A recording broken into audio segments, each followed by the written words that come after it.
Telugu attention ప్రేక్షకులకి నమస్సుమాంజలి. ఈరోజు ఆంధ్రప్రదేశ్లో జరుగుతున్నటువంటి రాజకీయ పరిణామాలు, అక్కడ జరుగుతున్న ప్రభుత్వ పరిపాలనా విధానాలు, అలాగే యూట్యూబ్ ఛానల్లోనూ మన తెలుగు ఛానల్స్లోనూ వస్తున్నటువంటి సమాచారాన్ని బట్టి మనకు తెలిసింది ఏంటంటే, వైసీపీ ప్రభుత్వం ఏర్పడిన తర్వాత సలహాదారుల రూపంలో నిన్న ఒక న్యూస్ వచ్చింది. కేవలం సలహాదారుల రూపంలోనే 700 కోట్లు ఖర్చు అయినట్లుగా మన టీవీ న్యూస్ ఛానల్స్ ప్రసారం చేస్తున్నాయి. అలాగే ప్రతి మంత్రికి సలహాదారుల అవసరం ఎందుకు వచ్చింది? మంత్రి గారికి ఐఏఎస్ ఆఫీసర్స్, సెక్రటరీస్ వీళ్ళందరూ ఉంటారు కదా, సలహాలు ఇవ్వడానికి అధికార గణం ఉండనే ఉంది. పైగా ఈ యొక్క సలహాదారుల వల్ల ప్రజాధనం దుర్వినియోగం కాకుండా ఆపగలిగే పరిస్థితి ఉండి కూడా ఎందుకు ఇలాంటి నిర్ణయం తీసుకున్నారు?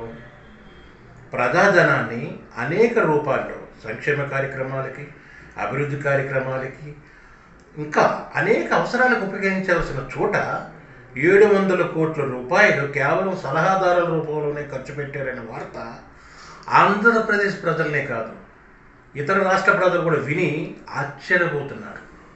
ఇది ప్రతి ఒక్కరూ ఈ విషయం చర్చించుకుంటున్నారు. అంతేకాదు, ఒక్క విషయం, సజ్జల రామకృష్ణారెడ్డి గారు ప్రభుత్వ సలహాదారులుగా నెలకి 2 కోట్లు ఖర్చు పెట్టినట్టుగా మేము యూట్యూబ్ ఛానల్లో చూసాం. ఈ యూట్యూబ్ ఛానల్స్లోని ఈ యొక్క తెలుగు ఛానల్స్లో మేము విన్నాం. ఆశ్చర్యం కలిగింది. దేనికి ఇంత డబ్బు ఖర్చు పెడుతున్నారు? ఎవరో సలహాలు ఇస్తున్నారు? ఈ సలహాల వల్ల ఆంధ్ర రాష్ట్రం ఏం బాగుపడింది? ఒక పక్క రోడ్లు బాగాలు అని వాళ్ళే చెప్తున్నారు, ఒక పక్క పరిశ్రమ రాలేదని విమర్శలు వస్తున్నాయి, ఒక పక్క నిరుద్యోగుల సంఖ్య పెరిగిందని విమర్శలు వస్తున్నాయి, ఉద్యోగ కల్పన జరగలేదని జరుగుతున్నాయి, అమరావతి నిర్మాణం జరగనే లేదు, పోలవరం ప్రాజెక్టు అడుగు కూడా ముందుకు కదలలేదు. ఇలాంటి ప్రత్యేకమైన సమస్యలు ఆంధ్ర రాష్ట్రంలో ప్రజల్ని వేధిస్తుంటే ప్రభుత్వం సలహాదారుల రూపంలో 700 కోట్ల రూపాయల ధనాన్ని దుర్వినియోగం చేయడం వల్ల ఆంధ్రప్రదేశ్ రాష్ట్ర ప్రజలే కాకుండా పక్క రాష్ట్రాల్లో ఉన్నటువంటి ప్రజలు కూడా విస్తుపోతున్నారు ఈ ఛానల్స్ ద్వారా, ఈ పేపర్స్ ద్వారా ఈ న్యూస్ తెలుసుకొని. అంతేకాదు, మొన్న మన గౌరవనీయులైనటువంటి ముఖ్యమంత్రి గారు తిరుపతి సెట్ని తాడేపల్లి ప్యాలెస్లో కేవలం 2 రోజుల కోసం వేయించారు. సరే, ఆ డబ్బు ప్రభుత్వ ధనమా, వ్యక్తిగత ధనమా, ఇంతవరకు క్లారిటీ ఇవ్వలేదు.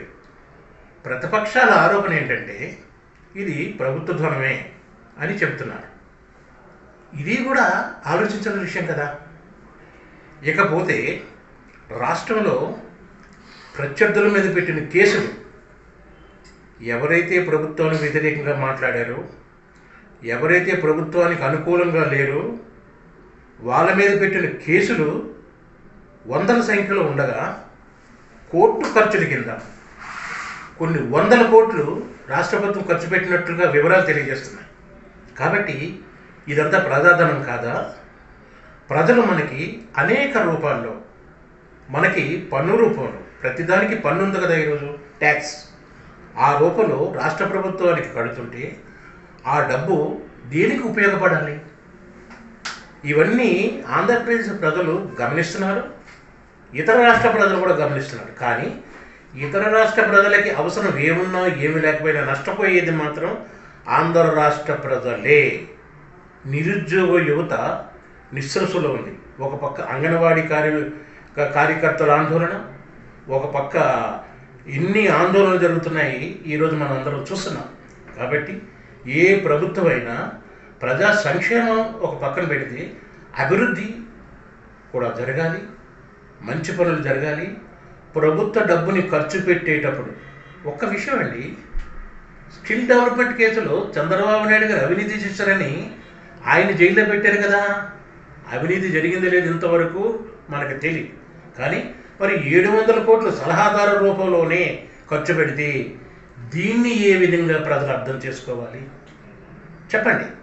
ఇది నేను వేస్తున్న ప్రశ్న కాదండి.